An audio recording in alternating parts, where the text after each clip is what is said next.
Esses dias alguém disse o seguinte: o povo está apavorado com a Covid-19. Imagina se soubessem, né, as coisas que a Bíblia, né, diz em relação ao fim dos tempos. Bom, isso fazendo referência às coisas que a Bíblia prevê e que muitos ainda não sabem. Há uns dias atrás eu falei sobre o que estava acontecendo, né, durante o período pós-Segunda Guerra Mundial, né, e o estado da Europa diante dos conflitos que havia acontecido, os últimos acontecimentos dentro da Europa. E eu havia falado sobre a destruição, né, em larga escala dentro do território europeu. Falei também sobre a questão de que uma só geração presenciou duas grandes guerras mundiais, né? Muitos que haviam perdido seus entes queridos, né, ainda na Primeira Guerra Mundial, teve que enfrentar e lutar numa Segunda Guerra de proporção também mundial, porém muito maior do que a primeira. Nesse tempo, nesse período pós-Segunda Guerra Mundial, nós podemos ver que o mundo ele foi destruído por conflitos e enfrentamentos não só diretos, mas ideológicos, né? Ideológicos também, e de forças desconhecidas disputando os plenos poderes de domínio mundial. As pessoas criam uma série de explicações para tentar explicar a Primeira e a Segunda Guerra Mundial. A verdade é que nada, nenhuma explicação pode dar a real explicação, trazer o real significado do que qual da necessidade, né, dessa guerra, e ou que a justificasse ou a que desse os caminhos pela qual ela viria a acontecer. Então, os motivos são muito simples e nós ficamos pensando se de fato temos alguma ideia de qual o motivo delas ter acontecido. Depois da Segunda Guerra Mundial, nós tivemos um modelo, um momento, né, difícil da sociedade europeia, porque tudo que era palpável, né, estava perdendo seu valor dentro da Europa. Os sentimentos, as atitudes individuais perdiam seu espaço, né? Nos corações europeus não havia mais espaço para isso, né? Essa geração viu, né, os seus filhos sofrerem, né, sem mesmo ter alcançado a maioridade. Pais, né, perderam seus filhos tiveram seus pais mortos pelos crimes de ser judeu, né? Só restava a força da fraternidade, a hospitalidade, a solidariedade, né? E, acima de tudo, a espiritualidade. A espiritualidade, ela ganha força no momento de crise, no momento de conflitos, né? Basta ver o que está acontecendo no Brasil agora, né? Apesar que nós temos ainda alguns conflitos muito pontuais, enfrentamentos políticos, mas nós vemos muito discurso, né, da espiritualidade e da solidariedade. Isso, da hospitalidade, da fraternidade, isso é muito interessante. E é o que aconteceu na Europa também nesse período. Então, veja, quando nós falamos de momentos trágicos da história da humanidade, nós também vemos que nesses momentos acontecem coisas extraordinárias, como, por exemplo, nós vemos as pessoas, né, se voltando para valores que antes desprezava, né? Nós vemos a sociedade também comungando de ideais mais plurais, né? Isso é importante, nós vemos isso acontecendo também agora no Brasil, inclusive, com esse problema do coronavírus, né? Os líderes, né, dos estados nacionais no pós-Segunda Guerra Mundial perderam totalmente o controle da situação, né? A guerra saiu de seu controle, as consequências, né, se mostraram incontroláveis. Muitos acreditavam que o mundo seria destruído, né, de uma vez por todas. O homem seria exterminado pela força do próprio homem. Então nós percebemos aí, nós começamos a perceber nesse momento a fragilidade diante de nossas próprias ações. Não era mais uma ação, não era uma ação do natural, né? Não era um agente natural que estava causando o fim do mundo, né? Como se acreditou, muitos grupos acreditou nisso, inclusive, na época. Então, era o próprio homem que que tinha vivido a Primeira Guerra Mundial, certo? Não queria uma segunda, mas estava acontecendo. Então, após o término da Segunda Guerra Mundial, no ano de 1945, nós tivemos o que nós chamamos hoje de Guerra Fria. Ameaças, né, nucleares cresceram de tal forma que até hoje os alaridos, né, do fim do mundo pelas armas nucleares soam alto o suficiente para ser ouvido, né, dos 4 cantos da Terra. O Oliveira, ele vai falar também uma coisa interessante. Ele diz que o prenúncio do Armagedon já começou, né? O holocausto nuclear ameaça a estabilidade global, né? E a destruição do mundo parece estar chegando no ritmo acelerado, né? E aí depois ele vai dizer assim, chamam isso de cenário apocalíptico, né? Então, o Oliveira, ele vai considerar tudo isso, né? Que de fato, no período, foi algo que se pensou e se falou bastante, se comentou bastante. Hoje, quando nós começamos a ver tanta coisa acontecer, essas discussões ele vai retornando. Eu falei há alguns dias atrás também sobre esse retorno às questões escatológicas, né? Sempre a gente vê esses retornos, e ainda mais, não só os retornos às discussões escatológicas, mas também o crescimento, né, dessa discussão. Elas vêm e voltam com mais força, né? E cada dia mais a gente encontra material que fala sobre isso, não somente pelo medo que nós estamos adquirindo, né? Mas pelas evidências, né, de algo extraordinário, né? De proporção até mundial, né? E aí epidemias, né? Guerras, coisas desse tipo. Então, os vários boatos sobre o fim do mundo tomaram todo o cenário, né, nos últimos dias, né? Nos dias atuais a gente vê esses boatos, essas visões, né, de fim, né? Mas ainda com esse crescimento, essa mesma visão, esse mesmo crescimento dos boatos escatológicos, né, também criou, né, contribuiu para a banalização das teorias escatológicas, né, e da própria escatologia quanto disciplina, além dos assuntos relacionados à questão escatológica, né. Qualquer um que professar a crença, a fé, né, no fim das coisas, da história da humanidade, corre o risco, né, de ser tomado por alienado, né. Então, você vê que para alguns tudo que vai acontecendo, que está acontecendo, se apresenta como um sinal, certo? Como sinal de que de fato o fim dos tempos está chegando.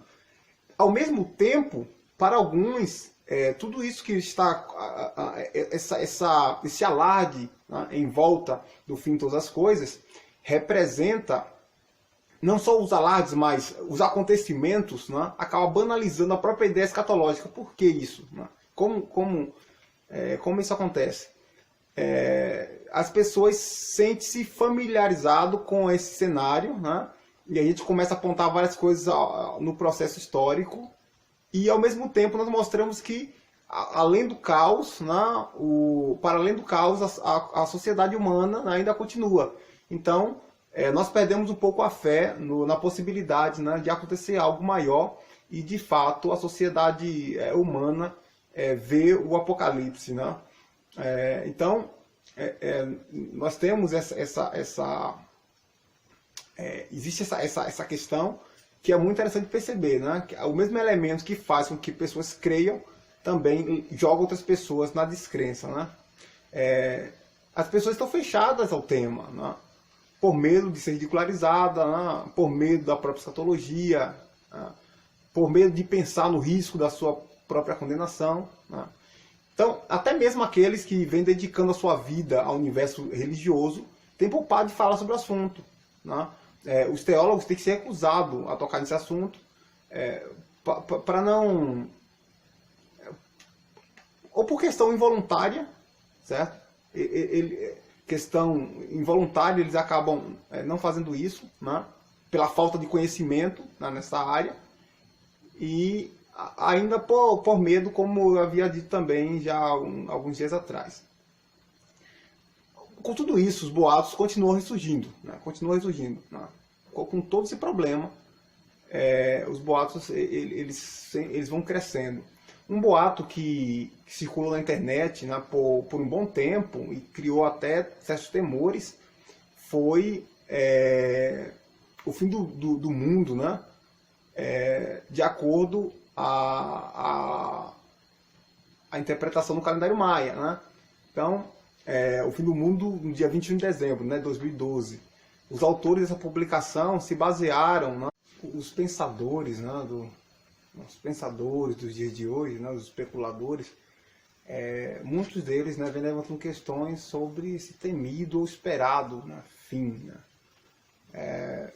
E nós vemos o tempo inteiro, né, as pessoas comparar, né, os acontecimentos e catástrofes que acontecem atualmente com mudanças climáticas, né, que pode demonstrar o desequilíbrio, né, segundo esses pensadores, né, desequilíbrio esse que resultaria, né, na desarmonia total, né, provocando o fim. Mas nós temos de fato, né, muitos momentos da história e um crescimento progressivo também de algumas catástrofes e alguns movimentos que acabam levando o homem a pensar no possível fim, que não é coisa que acontece, coisa nova, né? São coisas que vêm em um processo temporal muito longo, né?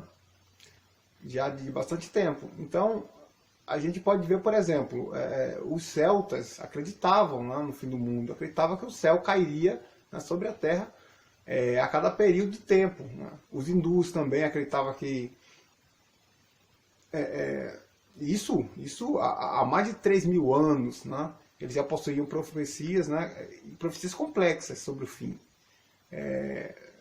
O estoicismo, né, a filosofia que surge na Grécia no século III a.C., né, pregava o fim, pregava que o mundo sofria, né, uma explosão a cada 15.000 anos. Né. Poderíamos citar também o mazdaísmo, né, e uma infinidade de movimentos, né, que pregam o fim do mundo. Tá? A gente pode citar aqui uma quantidade incrível. Né?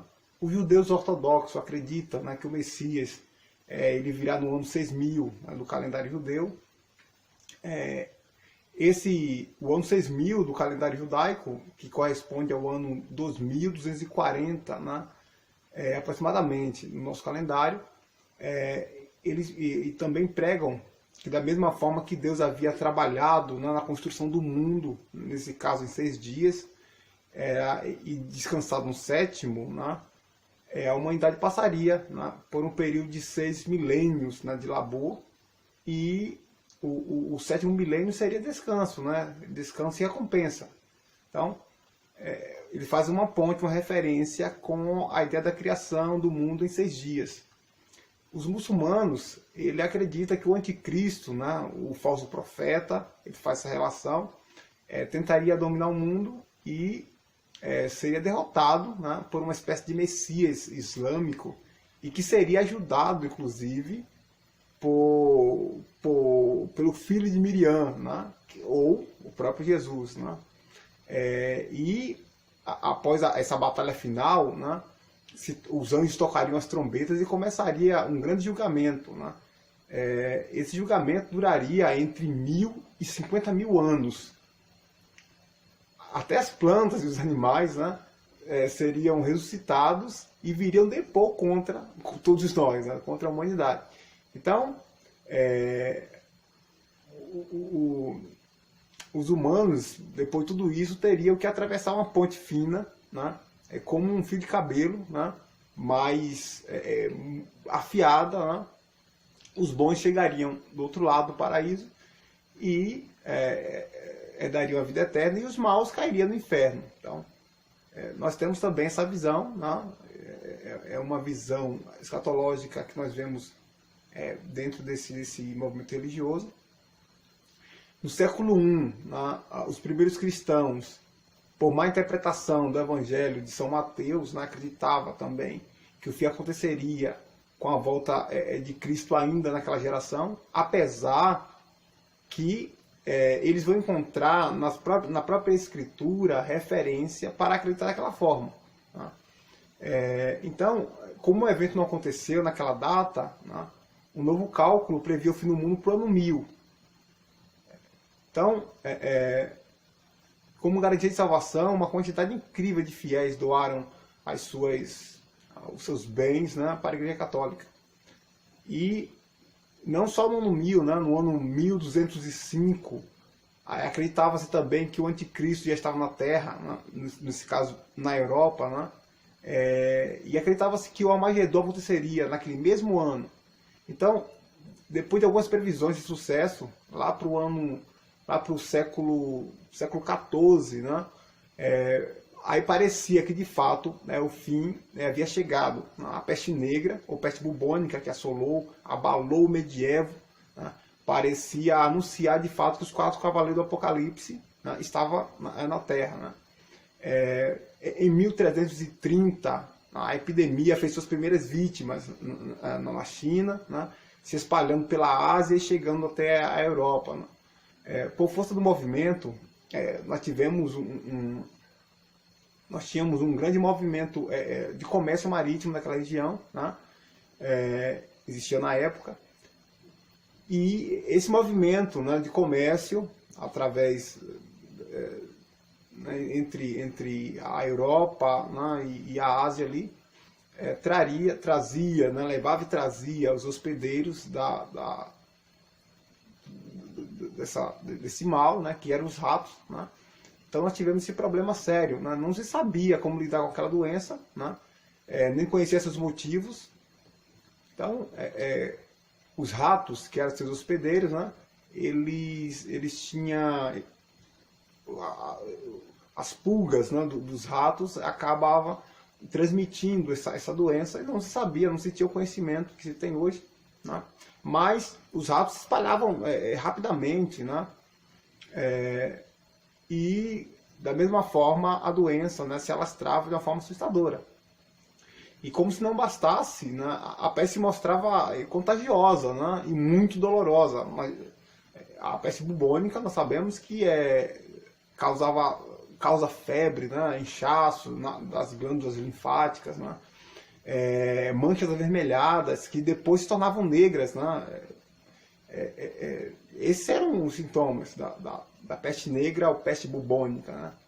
Estima-se, inclusive, que a peste teria dizimado cerca de 25 milhões de pessoas entre 1347 e 1352. É um terço da população europeia. Então, nesse contexto que surgiram diversas seitas apocalípticas, né, dentro da Europa. Então, os acontecimentos, eles trazem isso. Né, eles servem de lembretes, né, para esse fim que se espera, que não se entende exatamente, não se sabe como acontecerá, mas que de uma forma ou de outra se espera, né, mais cedo ou mais tarde. Em 1500, os judeus, né, outra vez, estavam esperando o retorno do Messias. Né, e isso lá no Monte das Oliveiras, ao descer de Cristo no Monte das Oliveiras, como ainda hoje nós temos essa visão. Né. Na Rússia também, em 1669, né, cristãos ortodoxos entenderam, né, que o anticristo estava por vir, e isso causou um grande pavor entre o povo. Cerca de 20 mil pessoas se suicidaram, né, de medo por ter que enfrentar o anticristo, né, e ter que sofrer esse caos e o sofrimento que o anticristo traria. Nós tivemos todos esses problemas, né, ao longo do processo histórico. Então veja que essas questões são questões que destacam como o Messias, entende? Como esse Messias que viria. Então, a gente vê sempre essas previsões, né, esses boatos no percurso da história, né, vemos sempre isso, né. O Lima ele vai falar também que certo pastor marcou o arrebatamento da igreja para 1993, né, e o início, inclusive, da grande tribulação, né, considerando que o ano 2000 seria o fim do sexto milênio. Outra profecia baseada também em cálculos matemáticos, né, somando, subtraindo referências bíblicas, utilizando a contagem bíblica dos tempos, assegurou que o anticristo seria revelado, né, em 13 de novembro de 1986, né, e inclusive às 17 horas em Jerusalém. Então marcou o fim, né, para março de 1987. Né. Então veja que as pessoas durante o processo histórico, na história recente, vem sempre marcando o dia da vinda de Cristo, marcando a vinda do anticristo. Esse discurso ele é permanente, né? A gente vê isso com muita frequência, né? Outra curiosidade foi o ano de 1844, né? Ou seja, 1844, quando o pastor dos adventistas, né, William Miller, ele previu que Cristo retornaria aos 22, né, de outubro, lembrando que ele já havia previsto o fim, né, 3 outras vezes, né? Então veja só, 3 vezes anteriormente ele havia previsto isso. Vários profetas, né, previram e calcularam o fim da humanidade, como também a volta de Cristo, né, o arrebatamento da igreja. Alguns até se apresentaram como sendo o próprio Jesus, né, como as profecias de Nostradamus, né, nascido em 1593, e considerado como muitos, né, por vidente da Europa, cultivador do ocultismo.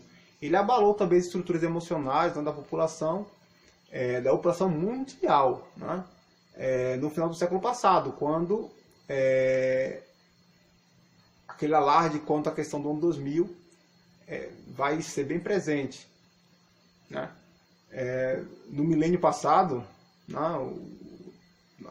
precisamente no ano de 1999, né, que é o ano negro do século XX, houve um grande alarido por conta das profecias de Nostradamus, né, e previa o fim do mundo, né, ondas. Essa é uma onda escatológica que nós vamos ver acontecer em todos os lugares, né, e parece que não tem limites para isso. A gente acha que aí diz, não, isso não aconteceu, né? Não teremos mais previsões como essa, as pessoas estão cansadas disso, mas não, na verdade, cada dia mais vemos, né, esse tipo de alardes, né? Isso aumenta a fé de alguns, isso enfraquece ou leva muitas pessoas ao ceticismo, como eu falei anteriormente, né? Apesar de Nostradamus, né, ele havia previsto todas essas questões, né, ou pelo menos interpretamos dessa forma, como o fim no milênio passado, na virada do milênio, né. Também houve boatos, né, sobre o ano 3797, né, do próprio Nostradamus, né, e em uma carta, né, que o Nostradamus vai escrever, né, para o seu filho. Então, e o interessante é que o Nostradamus ele sempre traz algumas frases de difícil interpretação, né, mas claramente se mostra ali um aspecto escatológico forte, né. Então, o Botelho ele traz uma citação também, e ele fala o seguinte, né, ele fala que em uma carta ao filho, diz que suas profecias cobrem a história humana desde o seu tempo até 3797. Né? Ele não explica se o mundo acabará nesse ano, mas contudo, ele deixou versos, né, que sugerem uma conflagração universal, né, no futuro. Né? E aí ele diz que quando o norte tiverem se unido, né, então haverá grande receio no leste, né, a nova terra terá atingido o seu auge, o seu poder, né, dos céus viria o grande rei do terror, e aí ele está fazendo uma menção ao anticristo, né, Alguns interpretam isso como um conflito entre os Estados Unidos da América, né, no caso, a Nova Terra, né, e alguns países do Oriente Médio. Nostradamus também anunciou a vinda de 3 anticristos. Né? Os 2 primeiros seriam Napoleão, né, e Hitler. O terceiro ainda estaria por vir. Né? É um perigo. Hoje, nos dias de hoje, fazemos afirmação desse tipo e darmos nomes, né? Isso é um perigo muito grande. Eu acredito que é o risco que nós não podemos evitar. Hoje é um erro que podemos evitar. Né? O que nós sabemos é que muitos de fato têm se feito anticristo. Agora, também uma grande tendência de se apontar o anticristo singular. Não sabemos se ele está entre nós, né, ou quando virá. O que nós sabemos é que o fim do mundo, e aí não seria exatamente a ideia de fim do mundo, mas o fim dos tempos, ele já está aqui, já está entre nós. Né? Os sinais apontam para isso. E até mesmo satanistas, né, atualmente, também acreditam no fim de todas as coisas. Portanto, eles acreditam que para defender-se do mal que há de vir sobre a Terra, eles fizeram pactos, né, com o diabo, por acreditar que poderá livrar-se, né, desse mal que certamente virá, e garantir até mesmo um galardão. Veja só, né, acreditando receber um galardão do próprio diabo. Né. Há também religiões, né, que se utilizam de observações de astros, de planetas, né, através de agentes espaciais. E então, a partir daí, e a partir desses estudos, pregam um fim cataclísmico. Né? Então, nós vamos ver, a partir de agora, muitos momentos dentro da história que se pregou, né, e que se fez previsões. A previsão no fim do mundo é algo que acontece sempre. Sempre aconteceu, várias datas, né, diversas perspectivas. A escatologia tem sido modelada de acordo, né, com as visões que têm se formado ao longo dos processos históricos. Né, e essas visões cada vez mais têm me preocupado, né, porque parece que tem levado as pessoas sempre para muito longe de algumas realidades que nós precisávamos conhecer e entender hoje. E, além disso, eu torno a repetir que a crença ela está muito presente nesses boatos que circulou aí durante o processo histórico, que se publicou durante muito tempo, e além da crença que se forma ao redor disso, né, um grande perigo, o ceticismo, porque nós falamos tanto em uma coisa que nunca acontece. Então, se tornou algo que está comprovado, né, entre aspas, aí para alguns está comprovado, de que isso é uma balela. Né? Antigamente tínhamos uma crença mais voltada para isso, todo mundo acreditava no fim das coisas. Hoje em dia não, perdemos toda a crença da fé, mas a Bíblia ainda assim tem resposta para isso. E a falta da fé representa também um sinal dos tempos.